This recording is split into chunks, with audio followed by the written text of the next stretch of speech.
Now we're here at the quay entrance to Westport Domain and Westport House in County Mayo. And later on today, Charlie Bird will be here and a number of dignitaries to officially launch this beautiful wood sculpture here, which is called Saighdiúir.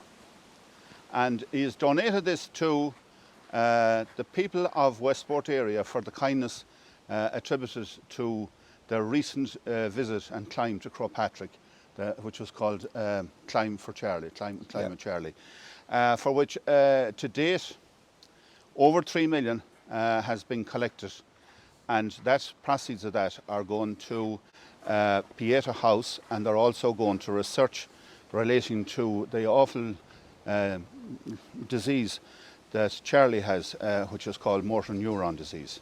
Now, just before the formal occasion starts, I've invited Richard White here. Yeah, thanks. And Richard is going to read a poem appropriate to the occasion. Yes, I love this poem, and I'd say thousands upon thousands throughout Ireland love it as well. And 'tis, you could say nearly at this stage, old or ancient poem, and it's called The Old Woman of the Roads by Pádraig Colum. Oh, to have a little house, to own the hearth and stool and all, the heaped up sods against the fire, the pile of turf against the wall. To have a clock with weights and chains, and pendulum swinging up and down, a dresser filled with shining delf, speckled and white and blue and brown. I could be busy all the day, clearing and sweeping hearth and floor, and fixing on the shelf again my white and blue and speckled store. I could be quiet there at night, beside the fire and by myself, sure of a bed and loath to leave the ticking clock and the shining delf. Oh, but I'm weary of mist and dark, and roads where there's never a house nor bush, and tired I am of bog and road, and a crying wind and a lonesome hush. And I am praying to God on high, and I am praying him night and day, for a little house, a house of my own, out of the winds and the rain's way. Thank you very much, Richard. You're very welcome, A Liam. wonderful rendition there of that fine poem by Pádraig Colum. Later on now we will be joined by Charlie Keating. Oh, there are Charlie might go tremendous, through some of the history relating to the house and this historical area, entire area. There's so much history attached to it.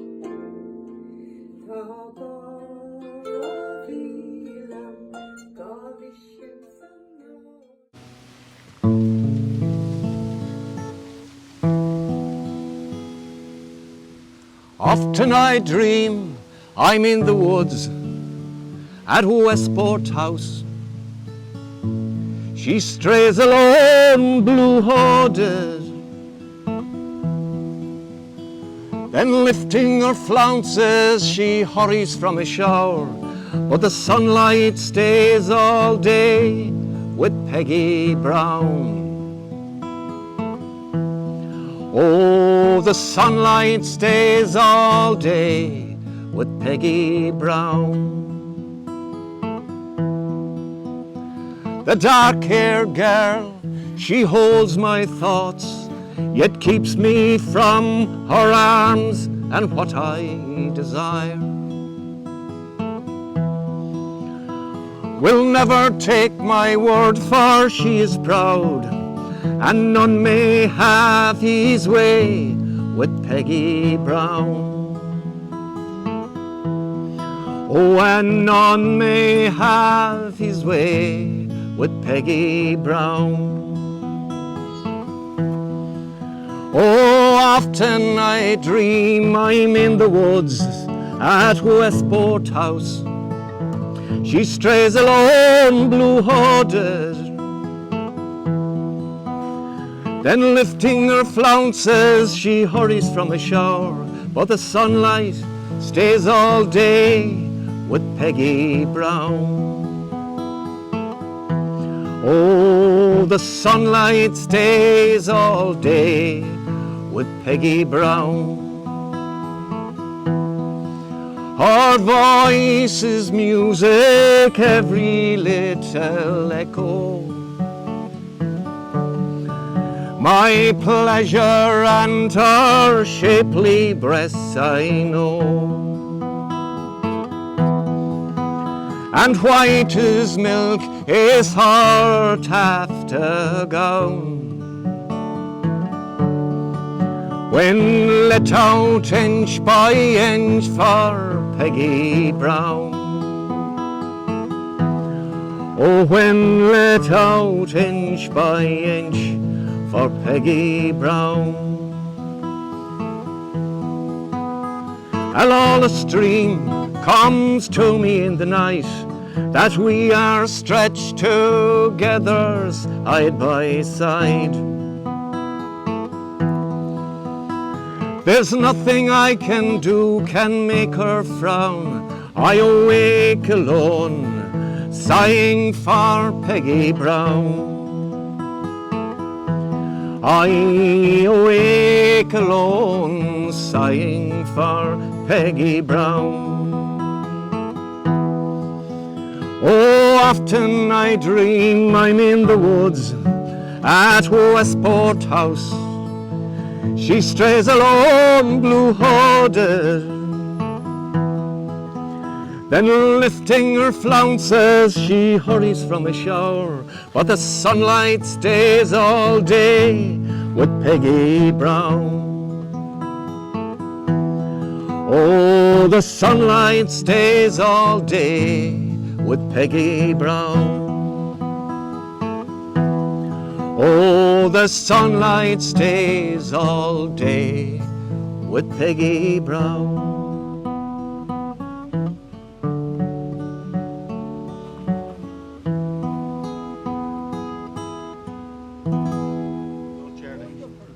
Thank you.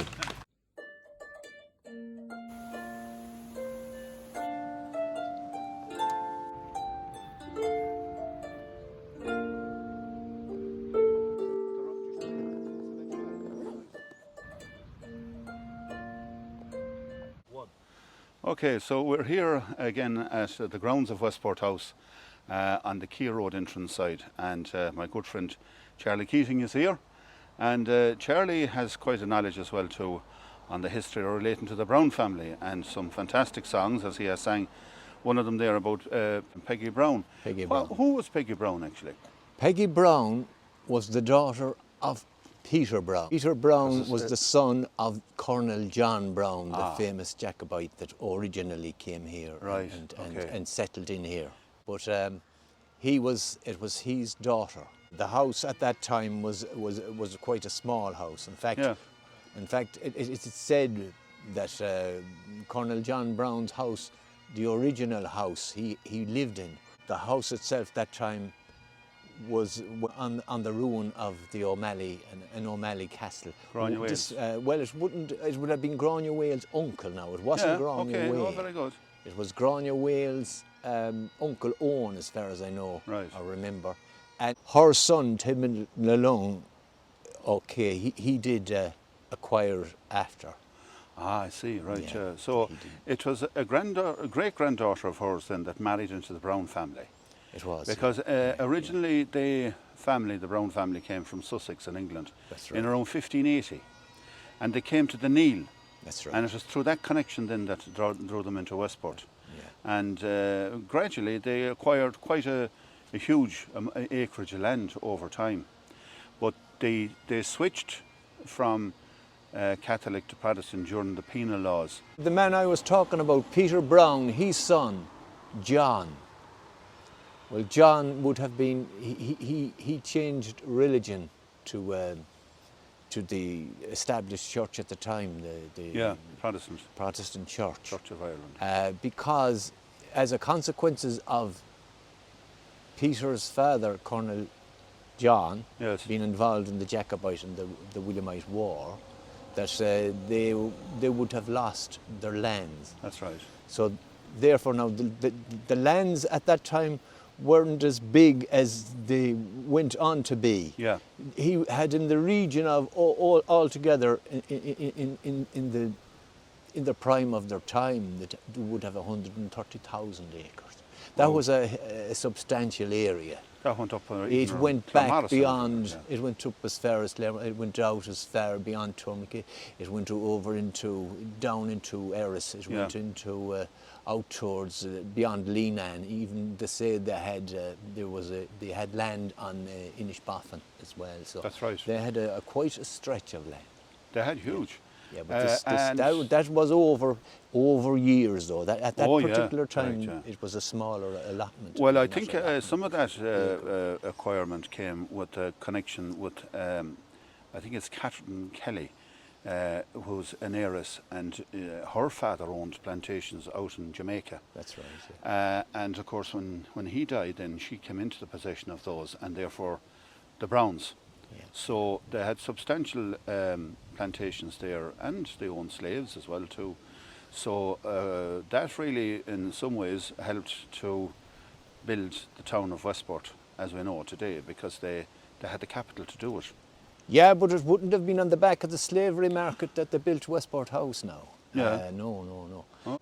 John's son, Peter, then again came along. Right. He would have been the second Earl. He was given the title, John was given the title of the first Earl of Altamont. Peter would be the second. And the next man to come along was the third. He would be John again. Right. He was the man that really, he was the third Earl and the first Marquess of Sligo. And he was the man. And what period are we talking about? The 1800s? We're talking about when he was the man that built Westport town, basically, you know. Mm-hmm. You know, 1762 or thereabouts. well, they're talking about Westport town wasn't built overnight. I know. You know, it's been over a long they period of time. say by 1750 to 1780. Yeah. The nuts and bolts of the town were put together and built then. That's right. So all the important. And the early buildings. 1800s, then the canalisation of the Mall there, and that would be the fact. But the house here, as I said, we're talking about the early 1730s, really, when they started on the house proper. That's right. But there has been various additions and subtractions to that house. There was battlements on it at one time, but as I said previously to that, if you go down under the basis of it, you're going down into the old Granu or the old O'Malley castle. And where we're standing here now, looking out on this lake here, you were saying before that lake didn't exist back in the old days. That was actually an artificial lake, really. Again, that was part of... The sea went up. Yeah. It went up. All the way The to boats Westport came House. right in the channel there. Yes. And they went up and beyond the house. Yes.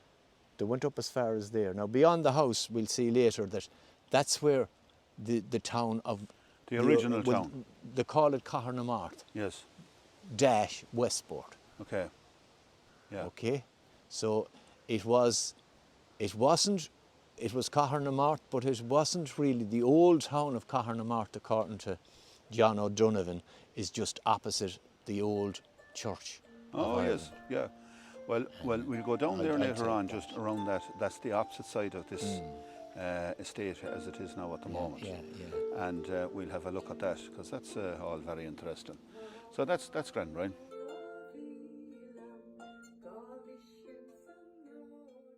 And the river runs through it, called the Sweet Carabag. We're here in the grounds of Westport House at a vault where many of the Brown family are buried, and the remnants of the old Church of Ireland, which is on the grounds as well. Charlie has a poem here, and this poem, Charlie, written by... Well, this was written by the last man to be involved in a burial here of Arthur Howe Right. in 1951. Okay, He would have been the 8th Marquess of Sligo. right. And the man in question was a good friend of mine, Pete Callahan. Oh yeah, I've heard of him. And Pete, of course, Pete's father was the head gardener in Westport House. that time and before. He was a noted gardener. He cloned his own roses, and he had a particular attention to roses. Peter was detailed here to assist in the opening of the vault at the time to bury the 8th Marcus, and he told me some great stories about the time, and he told me great stories. He did work here in and around Westport House for many years. Of course, Peter was a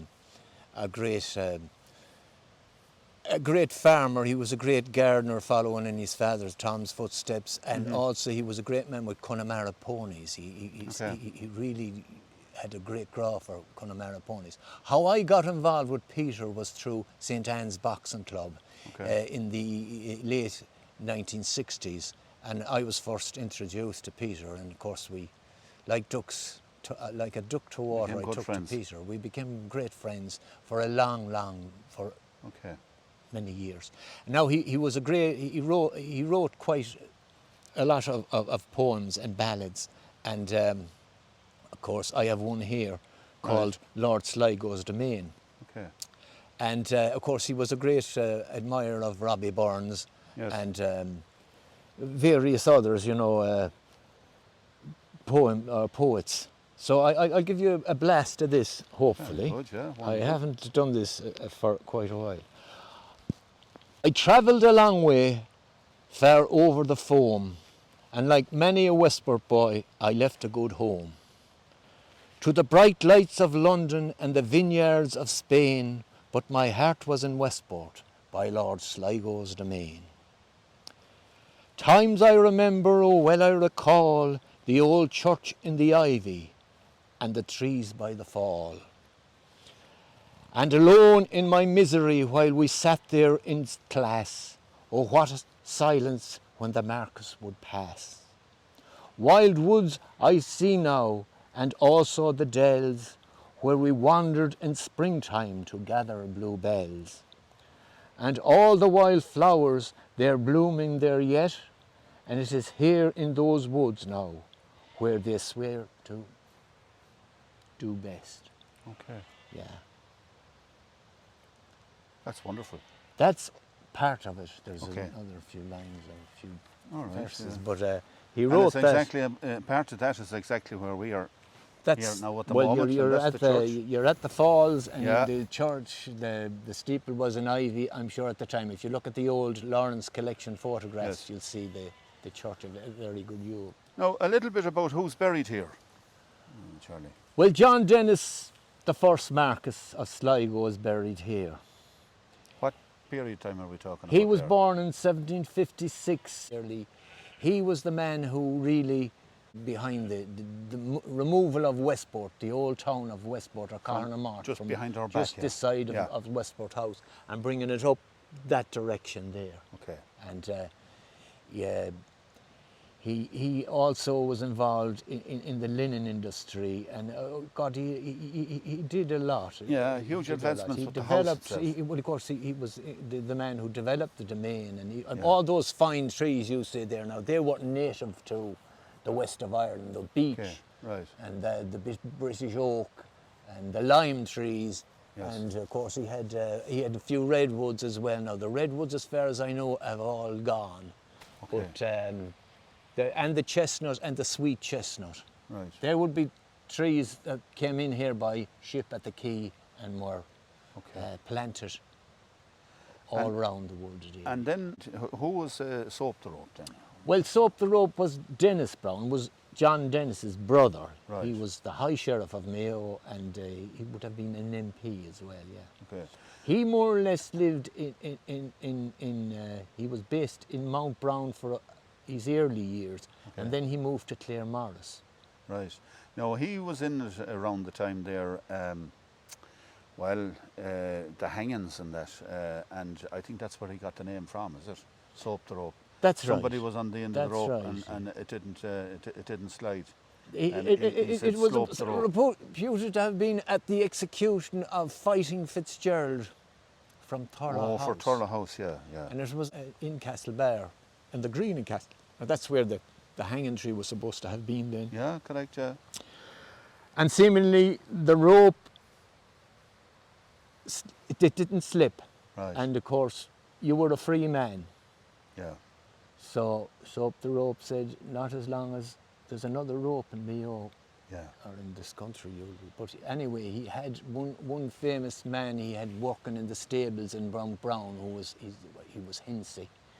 He was supposed to have been in attendance at the time, the rope man or the.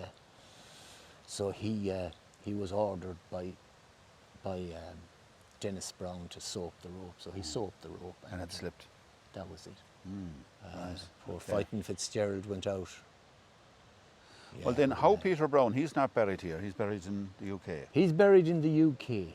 That was in 1845. They're not wouldn't be all buried here. There are various places in Borrashule Abbey is one or two. I think Peter Yes. Brown is down there. Now there's I don't know about Ochwa now, but there are most of them would have been buried maybe in England. And Jeremy then, who was the last.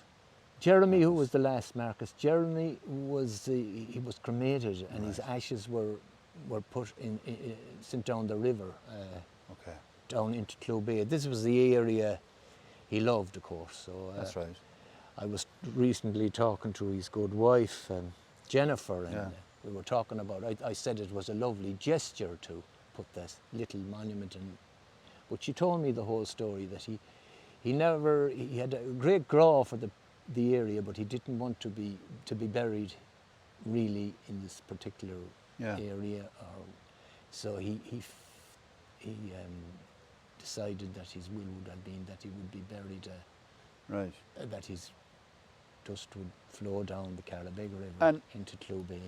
this actual church here now, and where we are here, it's hard to visualise it from what's left, but it was quite a large church. It's gone down. Quite a substantial There's only size, kind of the steeple left there, It but was that goes down indeed, as far as here. Yeah.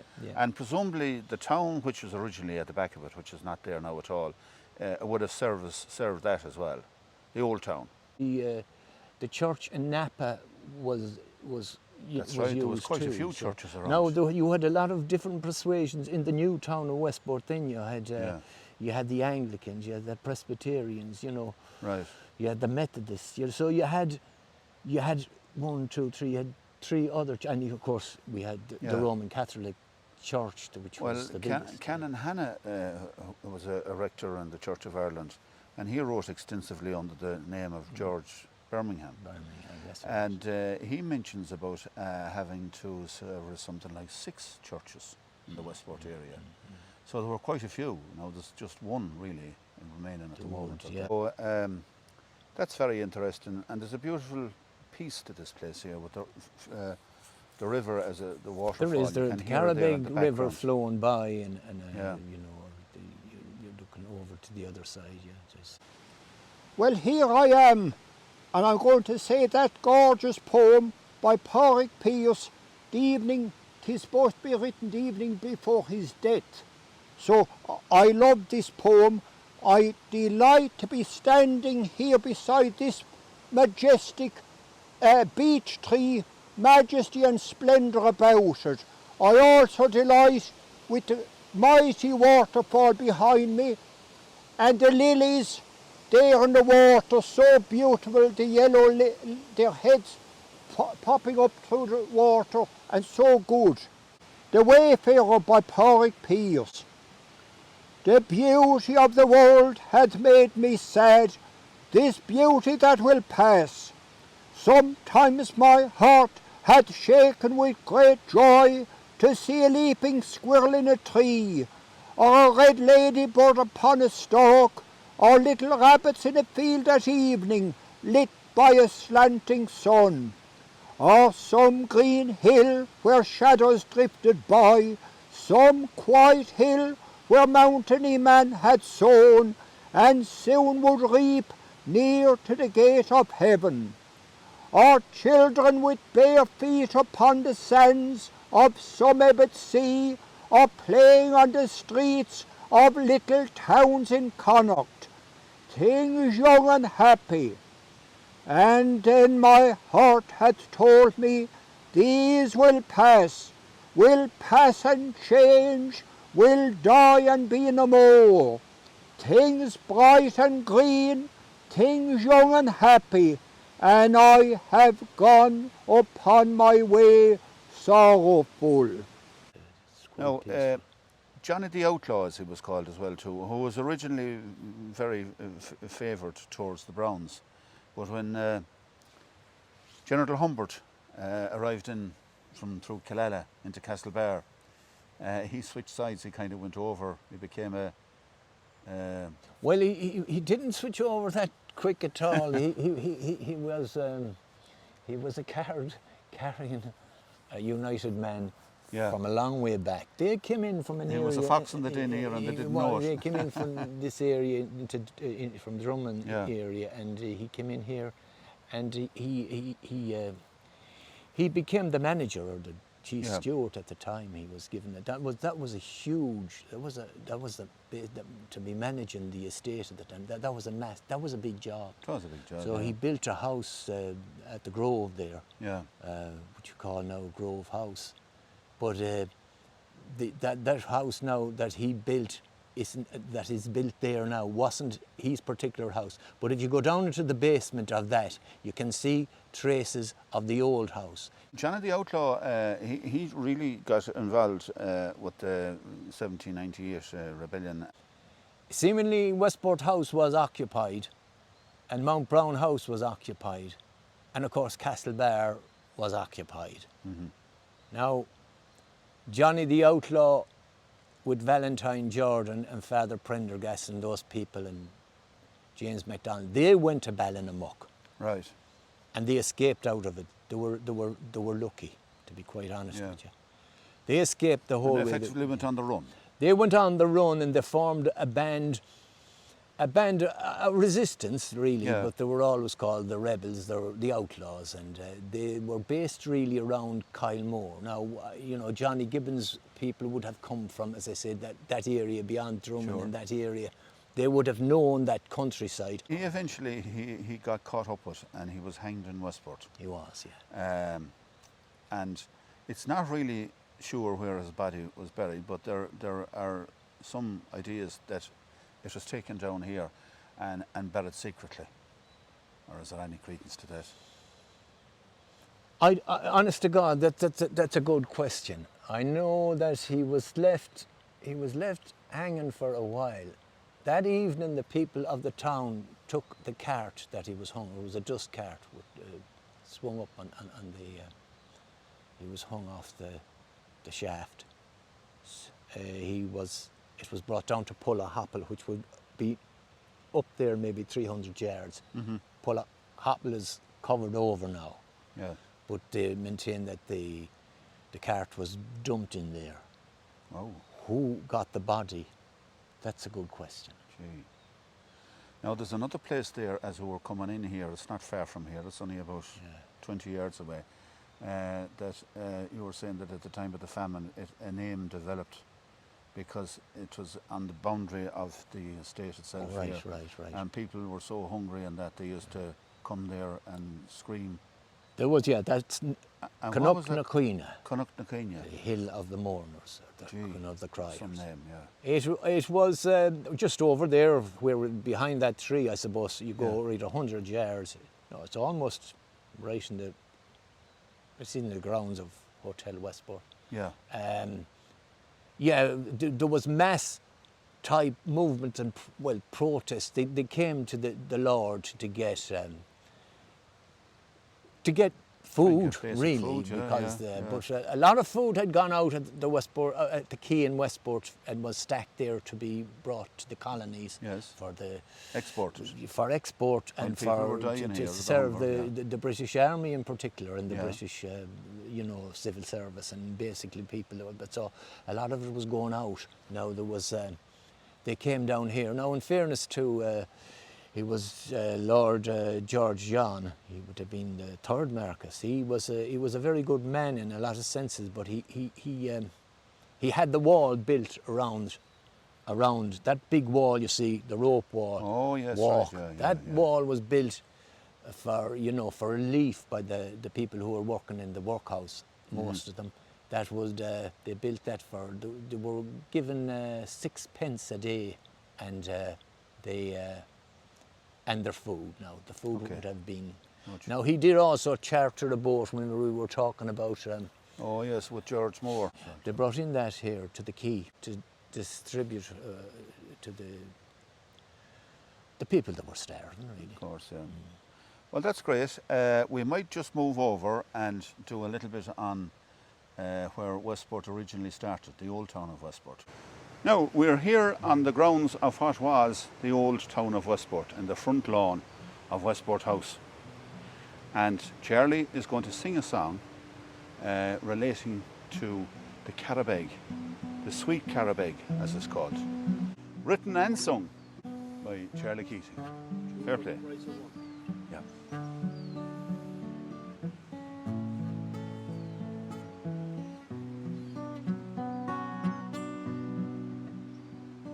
My health is not great now, my mind sure 'tis fine. At times it goes wandering to a far distant clime.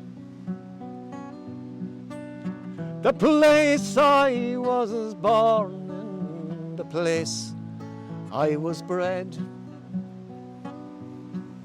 and the river runs through it called the sweet carabeg.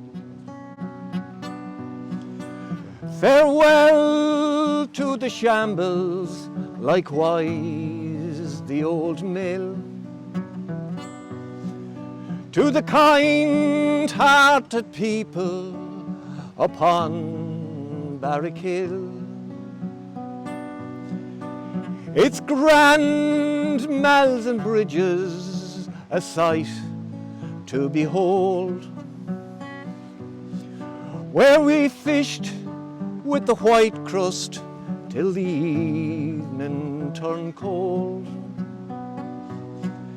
It's the place I was born in, the place I was bred,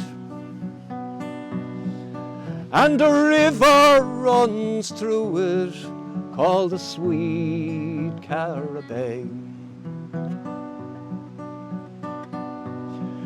Farewell to Lord Sligo's, its fine trees and lawns, its farmyard and orchard, its high waterfalls,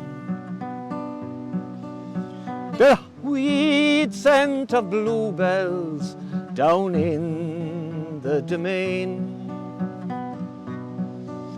the old churchyard steeple not far from the lane. It's the place I was born in, the place I was bred, and a river runs through it called the sweet carabeg. Now at times I wonder if I had remained, in my eyes would its beauty to me be the same? That river flows softly, so gentle and free, way out to the harbour they call Westport Quay. It's the place I was born in, the place I was bred, and a river runs through it called the sweet carabeg. And a river runs through it called the sweet carabeg. Thanks very much, Charlie. That was marvellous. Wonderful. Shinny, whoa, the midges are eating me alive. Following the unveiling by Charlie Bird a blessing from Father Charlie Mc Namara, and a request by Harry Hughes for Fáin Geal Lé. I now want to call on Charlie to unveil the statue.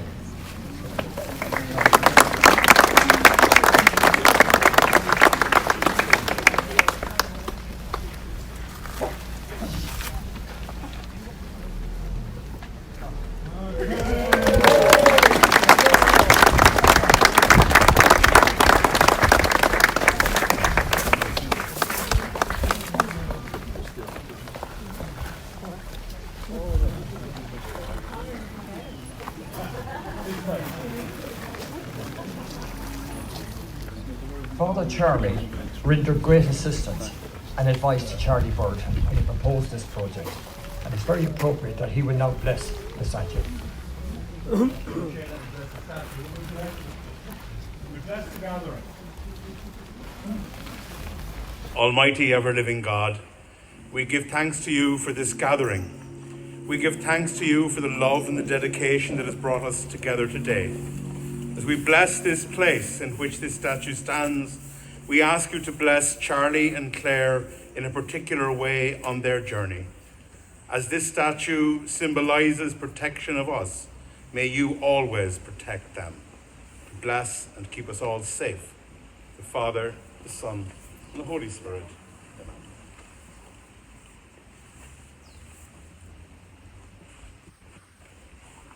We're very grateful for the presence of Des Cafferkey and Michael Lavelle from the Club 8 Pipe Band, and they're going to play a rendition of Fáin Geal Lé.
This is the finish of the proceedings here.